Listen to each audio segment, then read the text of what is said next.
خيريين وشكون فينا ما يشفاش على كحله وبيضاء. مساء الخير كاماتشو.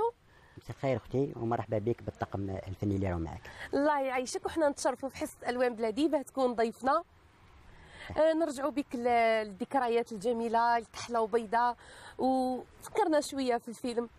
يا حسره على هذاك الزمان، صافي 37 ملي جاز هذاك الفيلم، كان تحت قياده المرحوم عبد الرحمن بوقرموح، هو اللي عرض عليا الدور باش نلعب في فيلم كحله وبيضاء.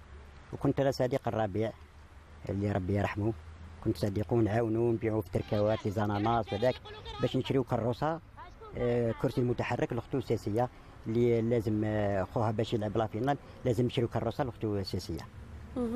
في كحله وبيضاء هزيت بالصوت ونشفعوا على كحله وبيضاء، ذكرنا فيها.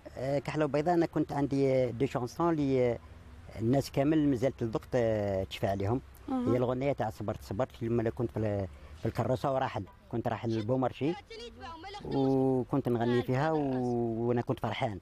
لما كنا راحلين كنت فرحان بزاف بالدار الجديده، كنت نغني في الاغنيه تاع صبرت لميمة ويما ما صبت دوايا يا ربي واه ما صبت دوايا رقد في فراشي دمعة جرايا يا ربي واه ليلي يما ليلي ليلي يما ليل ليلي يما ليلي ليلي يما ليل لا لا لا لا لا لا لا لا لا لا لا لا لا لا. يعطيك الصحة كاماتشو.